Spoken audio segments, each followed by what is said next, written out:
ladies and gentlemen, welcome to this week's Geotalk. It's fantastic to have all of you in the audience. We have around about 40 people already watching, so thank you for joining us. Today we welcome Refilwe Shelembe, who joins us from the Council for Geosciences. Refilwe completed her MSc and undergrad degrees at Wits Geosciences, and she did her MSc with Grant Cawthorne. So she is a true Witsy for life, and we're very happy to have her on the Geotalk stage today. Refilwe, at the beginning of her career, spent 10 years leading various mapping programs with the CGS, and since then has been involved in several different projects with the CGS, including the seismic source characterization integration team for an Eskom power station project, and she was also involved, and is currently involved, in the multidisciplinary geoscience mapping program at the CGS, which is aiming to map and remap large parts of South Africa at a much higher resolution. So that's a very interesting project that she's involved in, and she is currently the executive manager for the geological resources portion of the Council for Geoscience, and she manages that portfolio. So Refilwe, thank you so much for joining us. I'm sure that there are a large number of students in the audience who are very interested in listening to your talk, so we'll ask you to unmute and to share your desktop, and we'll get you set up. Thank you so much, Grant, for that introduction. Good afternoon, everyone. Let me just share my screen. Yeah.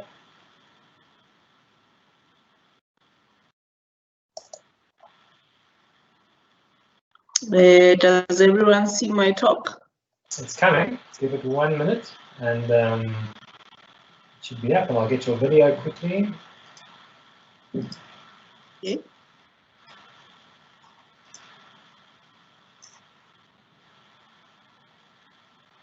All right, 1 moment. Yeah. Refilwe, just I think your camera may have turned your camera off. Yeah, I turned it off just to control the bandwidth, but okay, it's on now. Yeah, that's perfectly fine. You can leave your camera off if you want, but the audience just won't see you. What would you prefer? Let me turn it off, and then when I respond to questions at the end, I will turn it back on. Perfect. Okay, just give me 1 moment. I'm sending your presentation live now. And you are good to go. The audience can see your presentation. So over to you, Refilwe. Thanks. Okay, thanks, Grant. Good afternoon, everyone, and thank you to Grant and Jill and the team for organizing this talk. I'm very happy to join you this afternoon. I hope I'm audible to everybody. Please signal, perhaps through Grant, if you lose me somewhere in terms of audibility. I hope everyone is keeping safe at home or at work, that you are sticking to the government regulations, that you have your mask on and you sanitize regularly. You are still important to us, so please keep yourselves safe. So the title of my talk this afternoon is "It All Starts at the Bottom." The conclusion already in the beginning is that geoscience still matters. Grant, I think I'm struggling to move my slides. Okay, there we go. So let me tell you briefly about where I come from in terms of workplace. I work for the Council for Geoscience. As Grant has already indicated, a science council that is led by the Geoscience Act number 100 of 1993, which was amended in 20. The mandate allows us to map South Africa onshore and offshore systematically.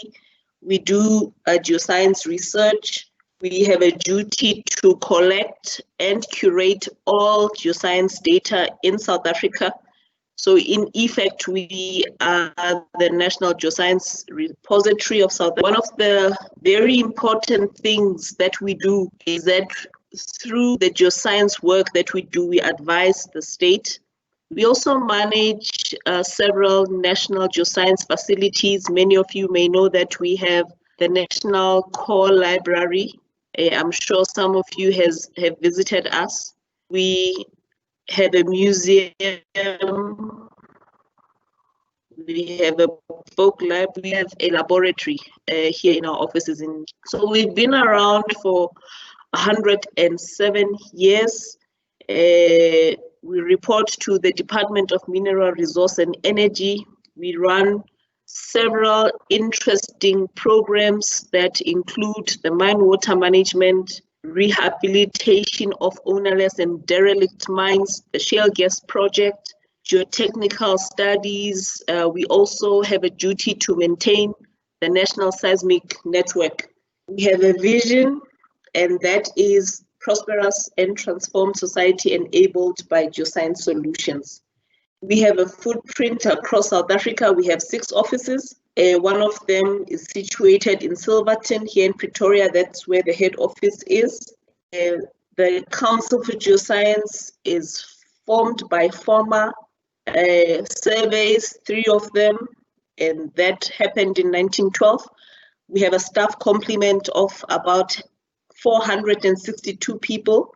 We have a decent and strong cohort of young people in this complement. You may know that we also have bursary and internship programs that actually attract a lot of young people here in South Africa. So where I want to start with this talk is to take you back to the 4th century and remind you that human beings have had this interest already at that time in geology. By the 17th century, Rome used marble to build their empire, and through time, minerals have become and still are important parts of global economies, civilizations, industrialization, and the rise of humankind. So by extension, geology has become a major contributor to economies. It has become a major contributor to human development.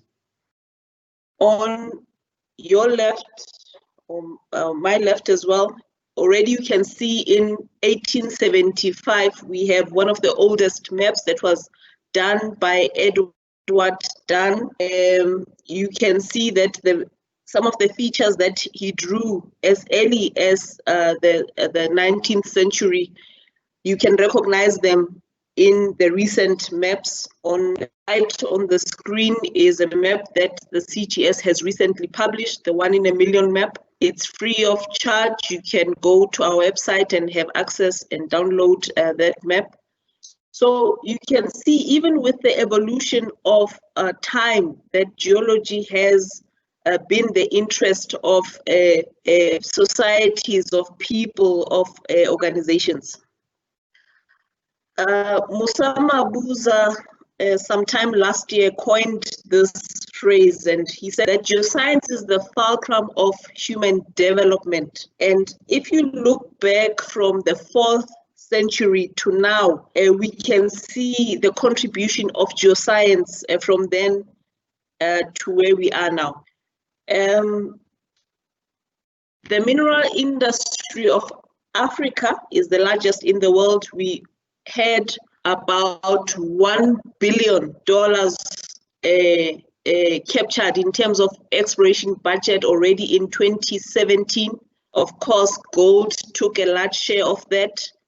Between 2000 and 2009, South Africa was 1st place, but we have since moved to 6th place.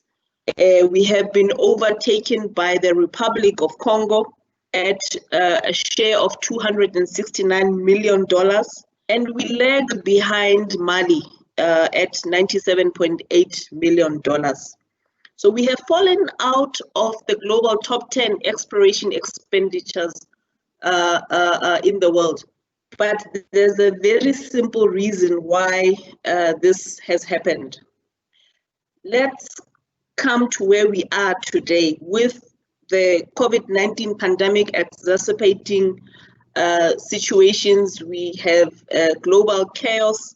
This has affected economies. We see contractions of economies. In fact, 2 days ago, we recorded about a 2% contraction. We see environmental challenges that affect communities. We have water shortages, food and energy insecurity. We see unemployment, inequality, and this is not unique to South Africa. We see this in Africa, we see this anywhere in the world.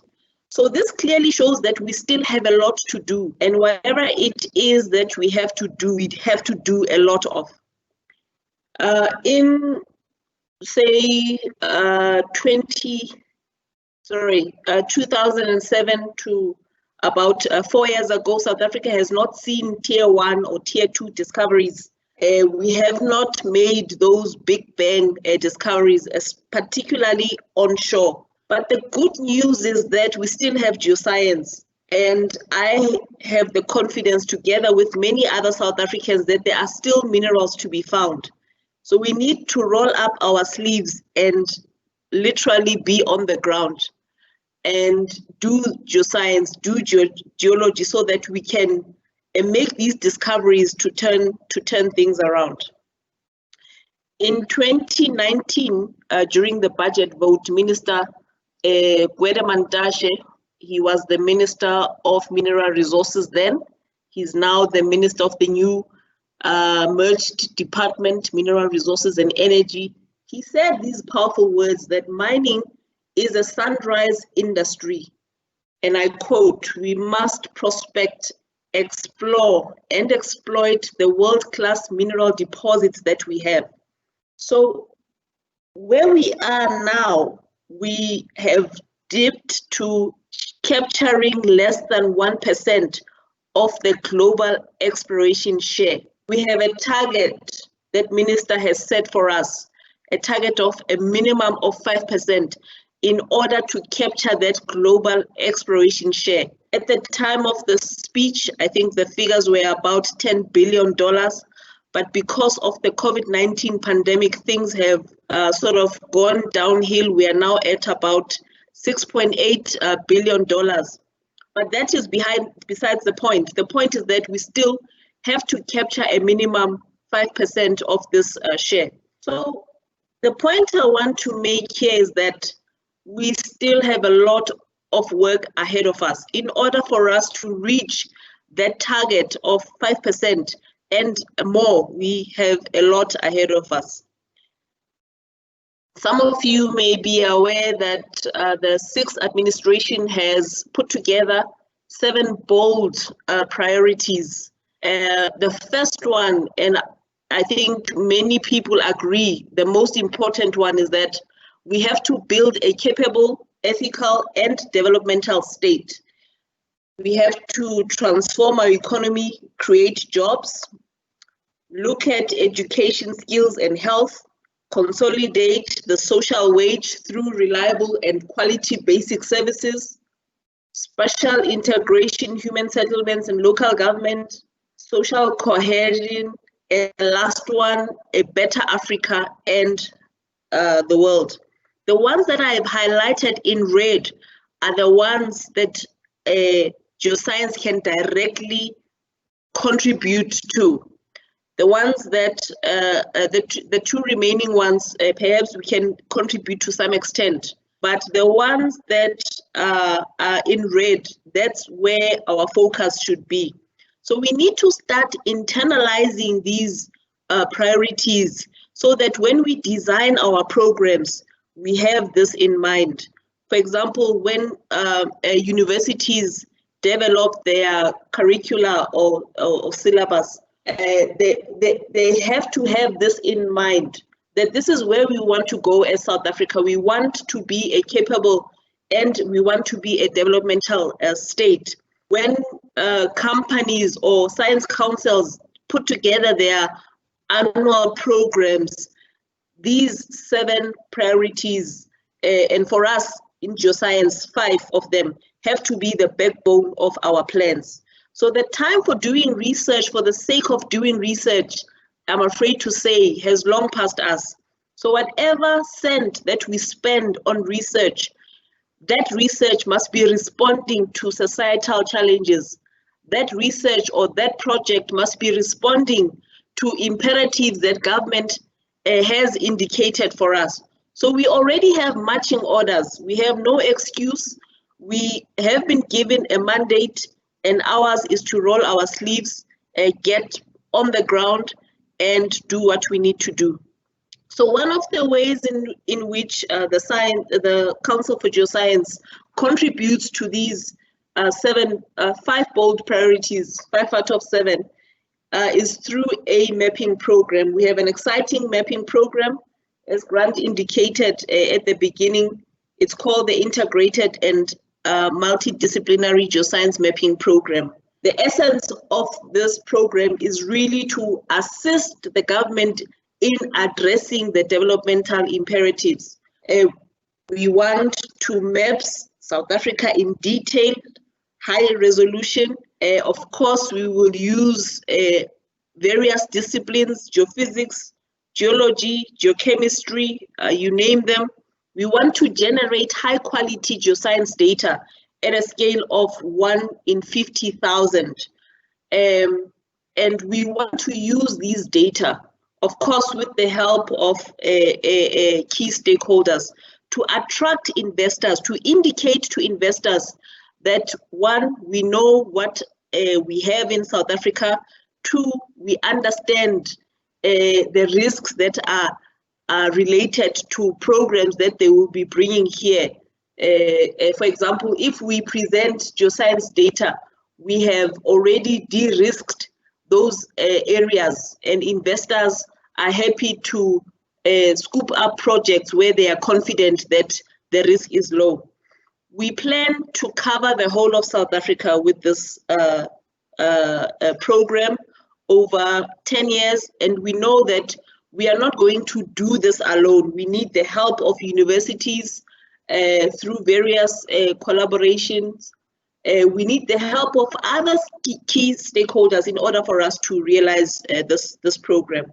At the bottom of the slide, you will see the difference between what a 1 in 50,000 scale map looks like and the detail that you get out of that map compared to, say, 1 in a million scale and even 1 in 250,000 scale.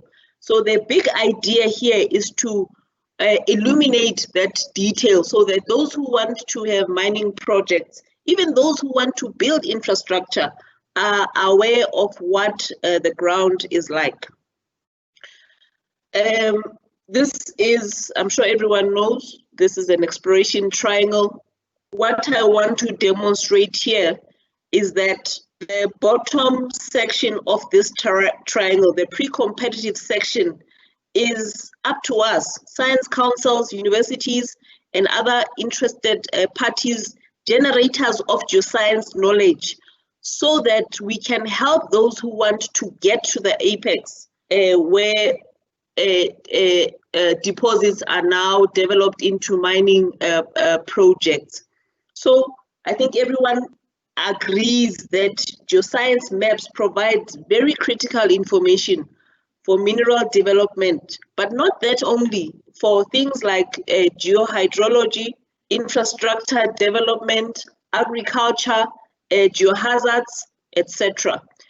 Research some time ago showed that if governments invest $1 in mapping programs and exploration companies invest $5, the direct value that is generated there can reach amounts of $125. I know this is not a country where we use dollars, but this is just to demonstrate that there can be 125% a value that is generated from what a government would have invested in mapping programs.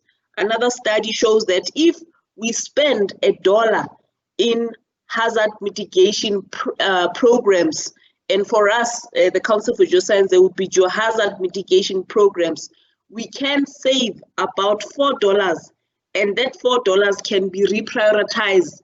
It can be reprioritized and be spent where it is needed the most. So what am I saying here? I'm saying that all of these things just don't happen. They happen because geoscience information has been used and somebody, the government, universities, science councils decided to invest in programs that generate this much needed information. You'll see in this graph that Australia and Canada are at the top, and Africa is number 4. This is data that came from work that was done by the USGS already in 2015. But the point I want to demonstrate here is that it is not by accident that Australia and Canada have the most active exploration sites in their country. Someone decided and made a very strong decision that we are going to invest in geosciences, whether it was geology or geophysics or geochemistry. But the idea here was that we are going to make a decided investment in generating critical geoscience information in order for us to get somewhere. So these two countries, Australia and Canada, reached the levels they have reached because of decided efforts of investing in geoscience. So there is still so much opportunity to turn our economies around.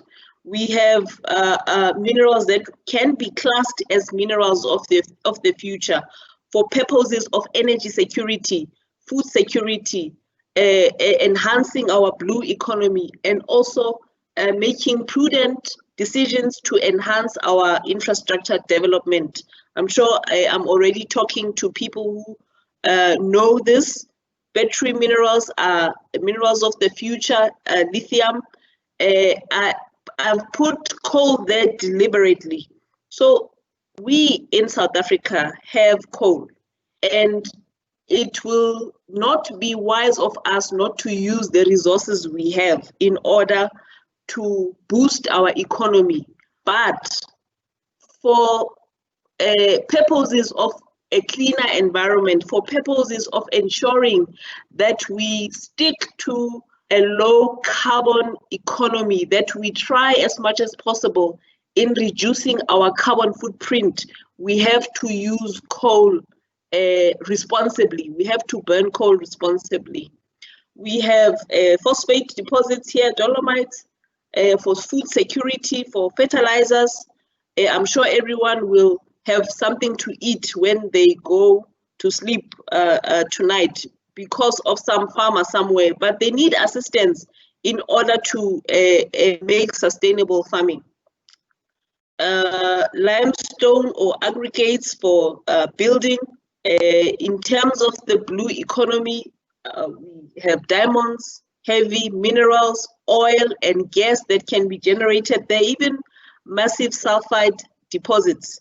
So the purpose here is just to show that we still have a lot to explore, and we have to, as my CEO likes to say, already start yesterday.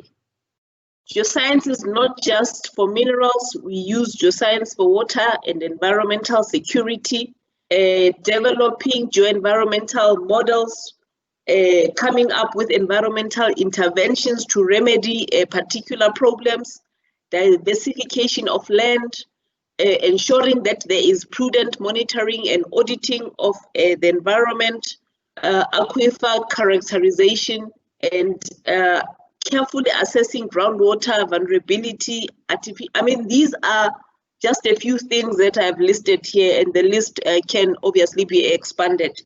Geoscience is also used to strengthen regulations, law, and policy. Regulatory frameworks can be strengthened by evidence-based geoscientific conclusions. For example, when we put together the mine closure strategy, we need input from geoscience. When we design regulations around shale gas development, we need geoscientific inputs so that our regulations are not something that is just abstract, but we can show that there is some scientific sense that has been followed to arrive at a particular point. So I think all of us here agree that investment in geoscience mapping, whether we use conventional methods, whether we use remote sensing methods or some innovation or artificial intelligence, that is perhaps something that will help us design our programs. But we agree that geoscience mapping is a precursor for mineral exploration, and by extension is a precursor for economies that are lively. Of course, I have already said we have other applications of geoscience, ranging from infrastructure and special land use to food security. But the point here is that South Africa is still an attractive exploration real estate. And the government has started to make a commitment in the National Geoscience Mapping Program. Ours is now to take our boots, go to the field, do this geoscience, do this geology. We already have marching orders that have been given to us, and we have the backing of government.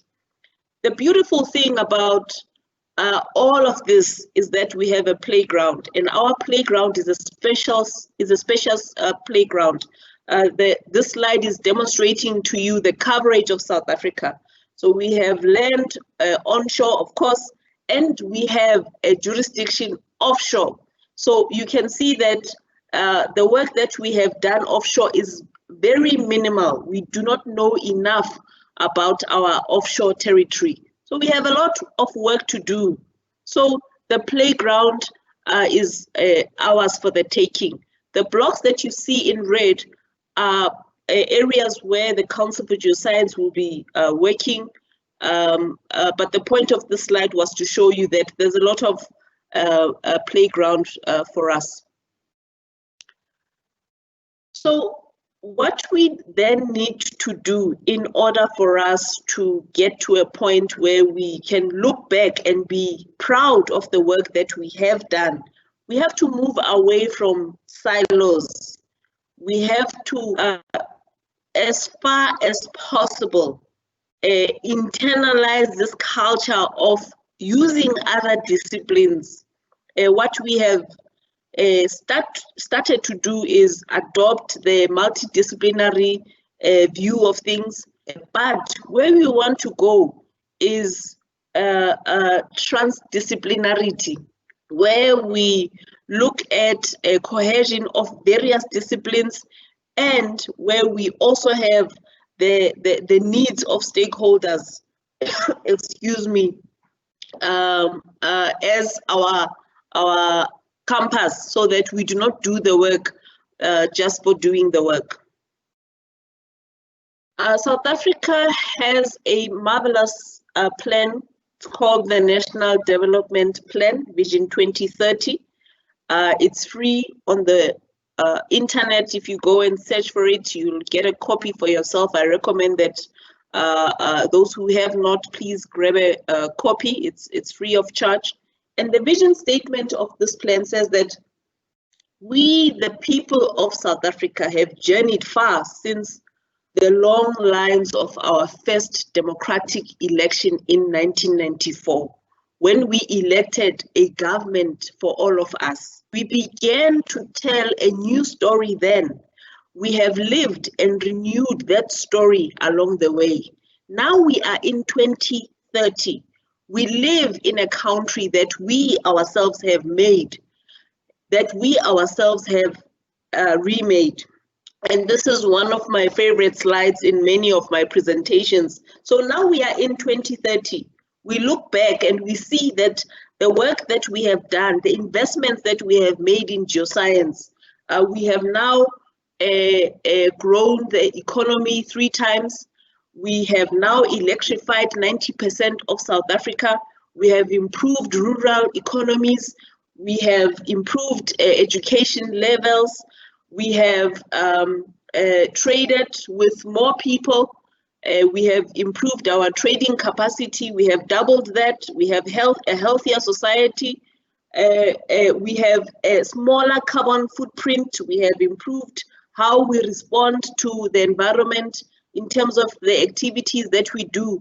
But all of these things do not fall from a tree. We have to start today in making decisions that we are not going to regret when we look back at them.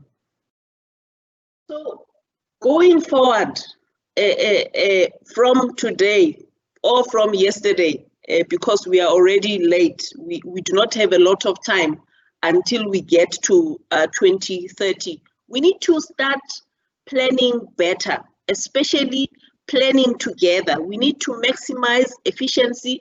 We need to be looking at what it is that we want to achieve. I've already talked about the 7 priorities, and for us geoscientists, it can be 5. Those are the things that we need to look at when we plan our work.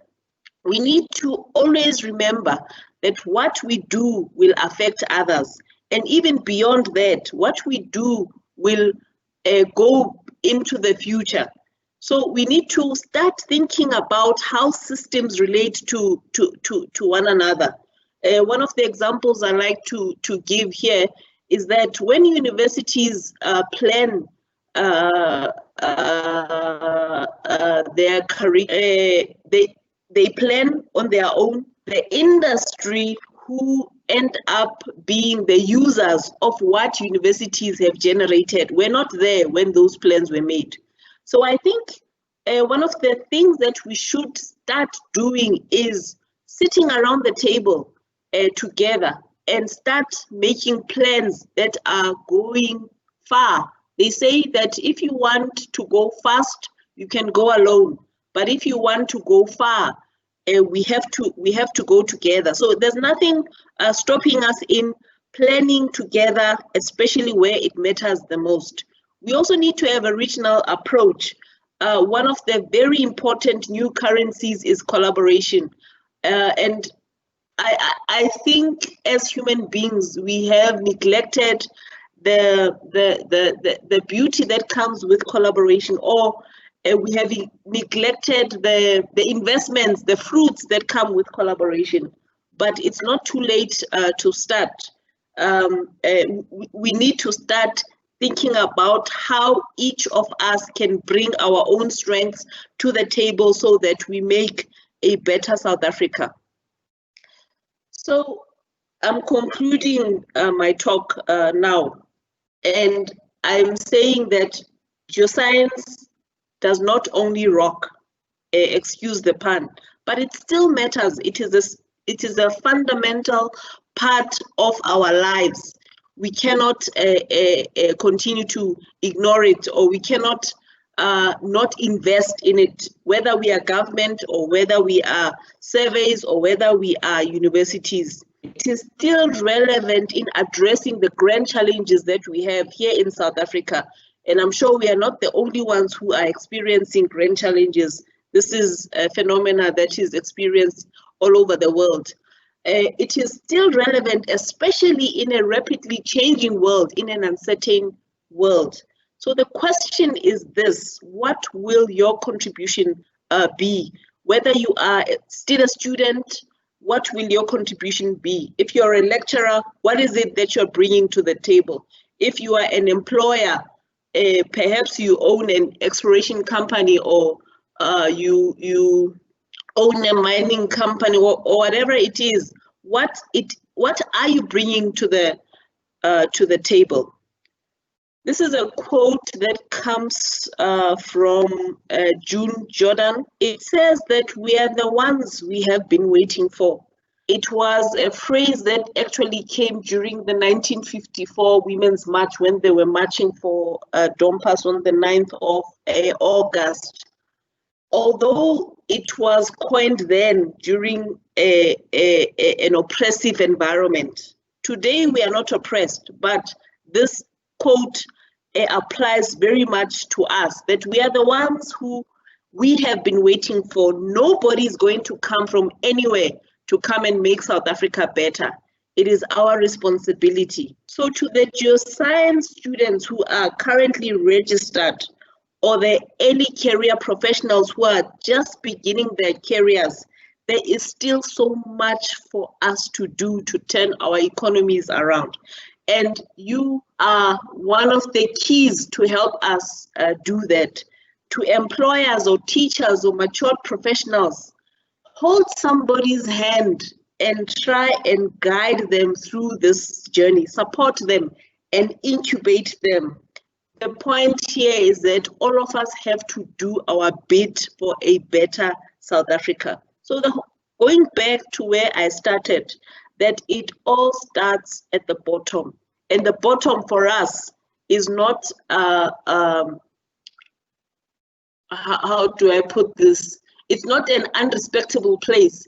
The bottom for us is where we go to get geological information.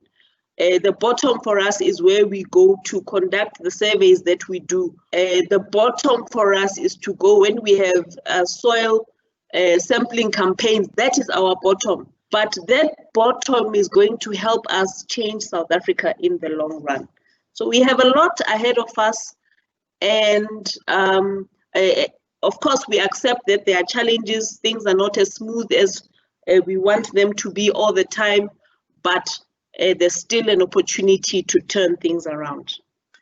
Thank you very much. I'll take questions, Grant, if there are any. Refilwe, thank you very much. That was really fantastic, and I'm sure for many of the people watching, very inspirational, and especially at this uncertain time. So we have a very wide range of questions, and so I'm sure you'll be happy to answer them. And what I'm going to do, as we always do, is I'm going to read out the questions and publish them, and then you'll respond to them.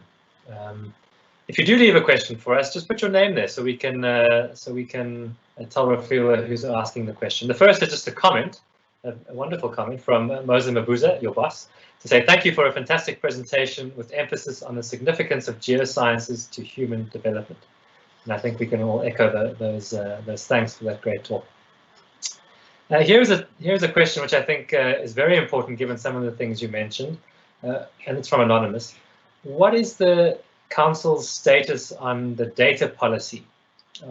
When do you plan to make data available and free to the public? Perhaps you already have data that's available.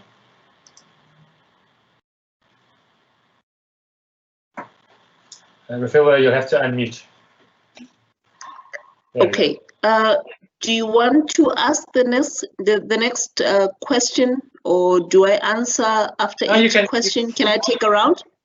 You can answer after each question. I think that might be the easiest. Okay. Okay. I'm happy my boss is here. Thank you very much for joining. Thank you for watching, Rose.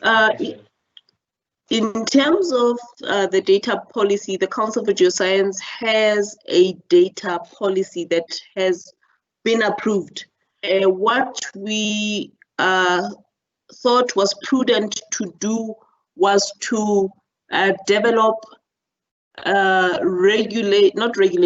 procedure that is going to allow us to implement this policy responsibly and prudently and without prejudice. So that's what we are busy with. We are still finalizing a few things, but I think everyone knows that in the past, the Council for Geoscience has been very generous in helping various stakeholders.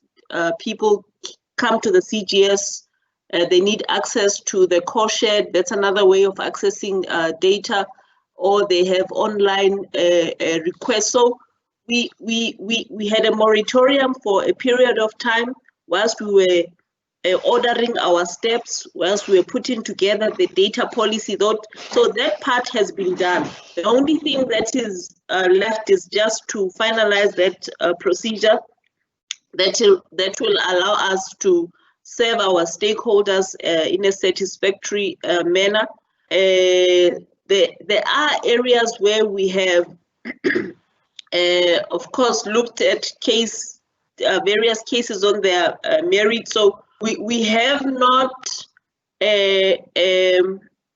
stopped the data service completely, but we are just waiting to firm up those procedures. Then I think we'll be ready to serve any stakeholder who come to us needing data. Of course, we have to ensure that that policy is followed in terms of respecting confidential data, for example, in terms of ensuring that whatever data is given to stakeholders is data that is high quality, is a good data that can be used. Of course, there's always a quality check process that we go through before data goes out to stakeholders.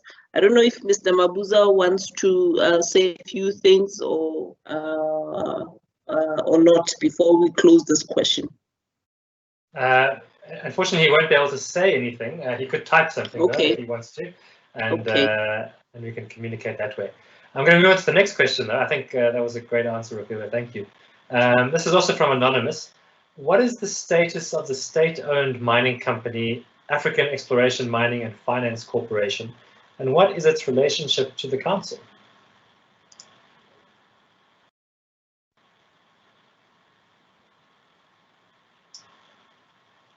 And you'd have to unmute it. Okay. All right. I prefer taking rounds, but it's okay. I was just writing the question down. That's why there was. If you want, I'll give you another one. Yeah. Okay. The second one that you can take is, what is the status of the stratigraphic borehole to be drilled near Beaufort West as part of the program to assess the potential for shale gas?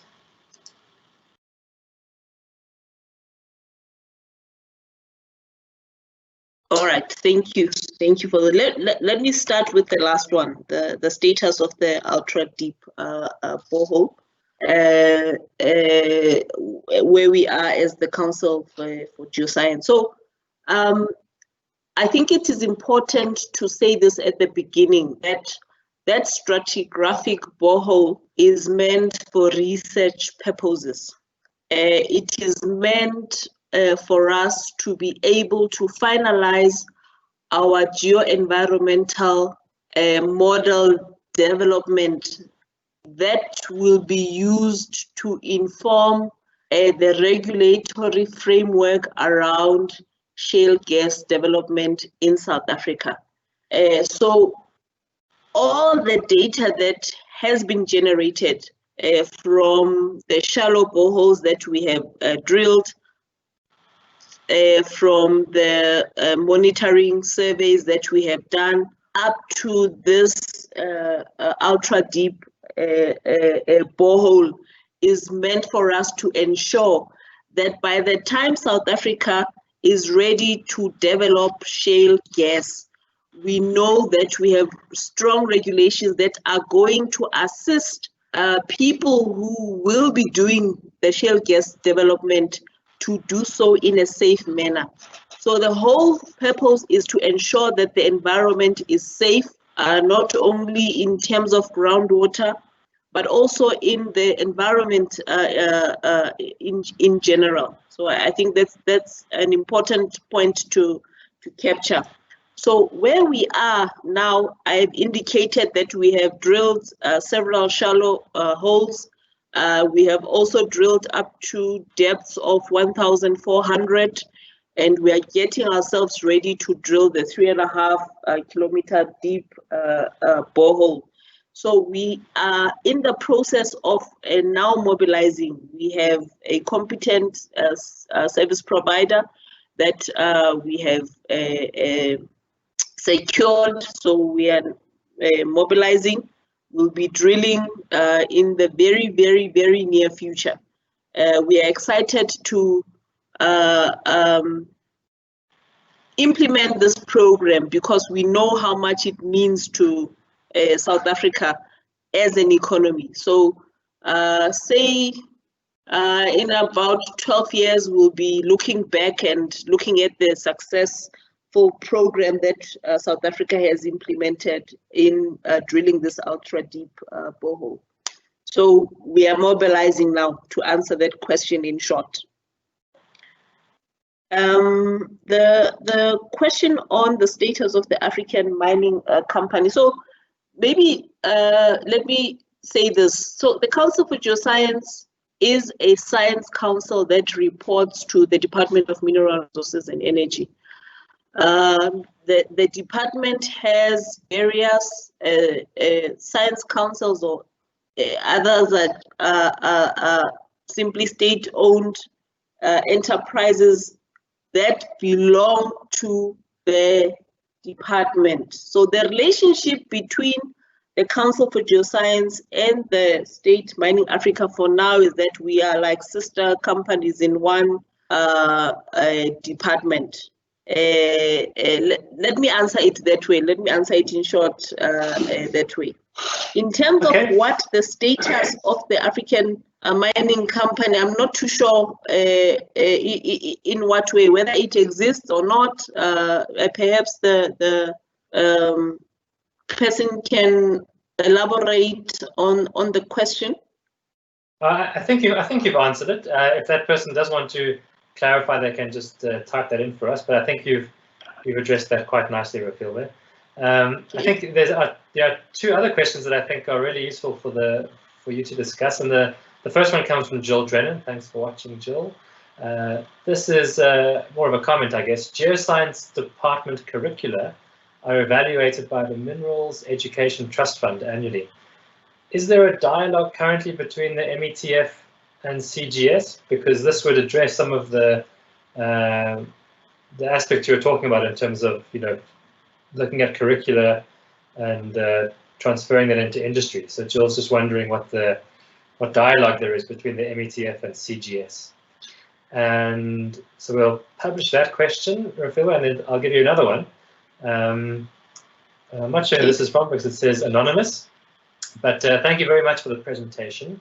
What is your view on the future of employability for our already existing geology graduates? With a booming number of graduates, do we have a future for them? And I think that's a very, very pertinent question. So perhaps you'd like to handle Can you those repeat that again? Can you repeat that again, Grant? Yes, the second question. On the future of? The view on the future of employability for our already existing geology graduates. With so many graduates, will there be a future for them? Okay. Okay. Thank you for the questions. Let me answer Jill's question first. Not to my knowledge, Jill, I do not recall the Council for Geoscience engaging with the METF, but perhaps this presents an opportunity for something like a tripartite for us to be around the table and to speed with what the METF is doing. I do not recall any engagement with them, but perhaps let me say this. I'll just double check so that I do not give you incorrect information. I'll just double check, but not to my knowledge. But I still want to stress that it will be a good opportunity to see where the three can meet science universities and forums such as the MET. I'll just have to check. Perhaps people who were at the Council for Geoscience before my time have engaged, but not to my knowledge. I don't remember any engagement between the CGS and the METF. METF, yes. The second question is yeah, I must answer it carefully. I must order my words very, very carefully. I think that the opportunity that we have in front of us to make our country better is still there. I have demonstrated in my talk that there are still minerals to find. There are still infrastructure projects that need to be implemented, and the prudent way to do that is through geological information or geoscience information. There's still water to find and secure. There's still energy to provide, and all of these things require investment in geoscience. In terms of answering whether there's a future of employability for existing graduates, we are responsible for turning that around by way of ensuring that our economy is not only employee job responsive, but our economy also allow individuals to set up their own companies. It can be an exploration company or a company that offers geological or geoscience services. So I think we need to not only talk about employability, but talk about what can be done to assist graduates who are available in the market to start small projects on their own.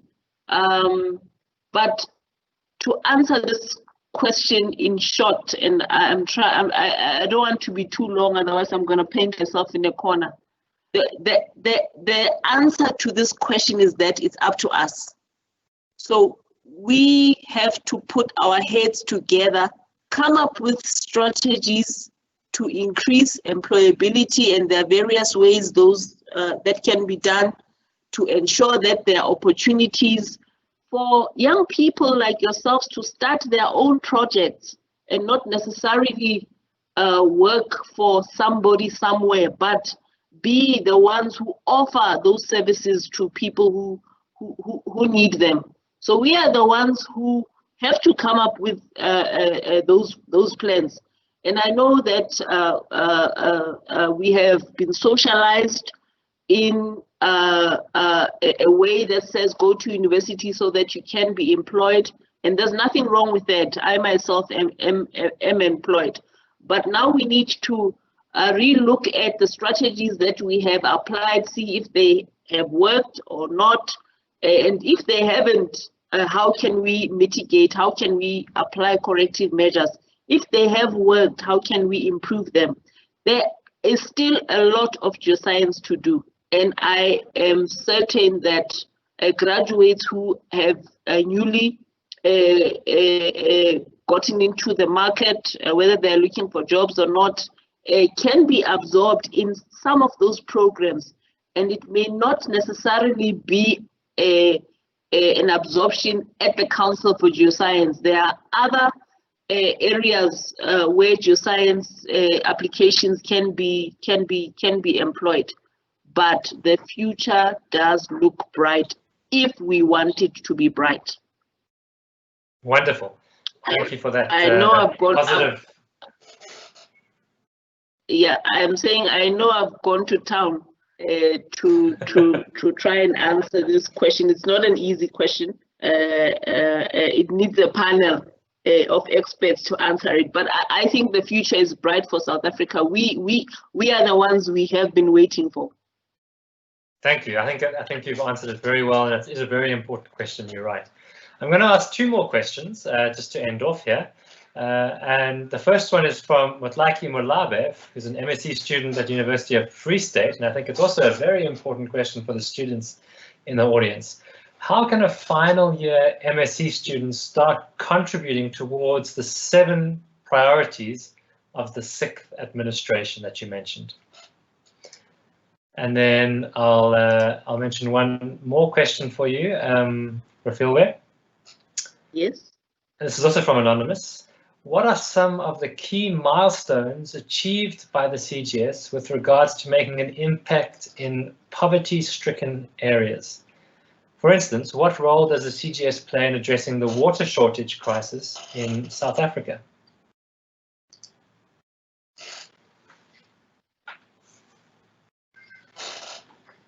Okay. Okay, thank you. Thank you for those questions. Yeah. If you're a final year MSc student, I do not want to say it's going to be difficult, because you still have a lot of opportunity in front of you. So if your MSc has not responded yet to what the government wants to achieve, or societal needs of South Africa, I do not want to close the door, because there's still a lot of life to live. There are still projects to do. There are still challenges to respond to. But perhaps let me answer this question in this fashion, that as I said in the beginning of my talk, to say that we have to use each and every cent of research towards responding to societal challenges. And perhaps that project will not be an Einstein project, a Big Bang project, but it can come up with a solution that can solve one little problem.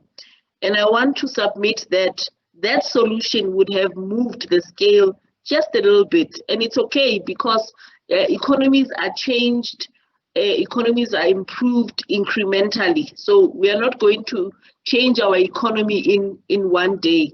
But maybe this is one thing to think about, that when MSc programs are put together, when honors projects are developed, or PhD projects are developed, it is going to help us to look at what problems societies have, and how can this research begin to respond to those challenges. So I don't know what your MSc was about, if it was something that's purely research, perhaps it generated scientific information that we did not have before. That's fine, but I want to believe that can be applied elsewhere, that can be used as an input to answer related challenges. So the way to ensure that our research is responding to societal challenges is in the planning phase. But even if we are finalizing those projects, that piece of information can be input into other projects that can be developed to bring more solutions. The second question on the milestones that the Council for Geoscience has achieved, an example is made on water shortages. In 2018, when the Council for Geoscience was drilling in the Beaufort West area, we found water that let me put this correctly. We found water, we donated the 2 high-yielding boreholes to the municipality, to the Beaufort West municipality. Those boreholes are still yielding water today to assist that community. At the time of drilling, the community was in a dire situation. I think you will remember that the Western Cape was terribly hit with unprecedented drought. The Council for Geoscience, through the donation of those boreholes, was able to assist that community. 2 years later, of course, we indicated to them that this is how you need to extract this water, and this is the rate you need to use to sustainably extract that water. 2 years later, those boreholes are still supplying the whole community with that water. So the milestones that the Council for Geoscience is reaching in terms of the scientific programs that we are designing or have designed have made some difference in communities. I mean, the Beaufort West community is not the first community where we have assisted with water issues. There are areas also in if I'm not mistaken, in the Limpopo area where we have also assisted with water. Perhaps somebody can ask, is it enough, or have we done enough or not? And maybe the answer is it's not enough, because we still have communities that are out of water. But I want to take you back to what I said in the presentation, that solutions are brought through strong collaboration. So the CGS can be implementing some programs according to their mandate, but if we come together, then we are going to cover a lot more ground, because there are still communities without clean water, without potable water, that all of us can contribute in assisting. There are other geological programs that we have put in place. Others are still in progress. Others have been concluded, where we were doing geohazard mapping to ensure that one, housing is done in a safe manner, to ensure that the land that is used to build those houses is safe. It's one of the projects that CGS is implementing to, one, save costs for government, two, save lives. Because if anything happens because we have allowed municipalities to build on unstable ground, then we would have done a great disservice for those communities. So it's not just water. We are looking at provision of geotechnical information to strengthen infrastructure development in South Africa. But of course, there are other projects that the CGS is working on. Our website has information. We have an info email that can be accessed for more information. Yeah, but we are available to provide more information if it's required. Refilwe, thank you. Thank you for that comprehensive answer. And that brings us to the end of the Q&A. So Refilwe, once again, thank you from all of us at Wits Geosciences and the community at large for giving that talk. We really appreciate it. And I'm sure that people watching also are giving you a round of applause right now. So thanks very much. To end off, I just want to remind everyone very briefly, if you look in the Q&A panel right now, you'll see that if you aren't on our mailing list, if you don't receive our mailers every week, you can just click on that link at the bottom there, and you'll be able to get the mailers and the adverts for these talks every week. We aim to try to keep everyone up to date in the community, so please do join our mailing list. And just to end off, I want to let you know that as we traditionally do in the middle of the year, we will have a recess for 2 weeks. So there'll be no Geotalk online next week and the week after. This is normally the time that we go into the field, but we're not going into the field right now. But we will take a break from the Geotalks, and we'll return at the end of July for another 6 months of Geotalks online. So if you are interested in giving a Geotalk, please just pop me an email, and we can schedule you for some time in the latter part of the year.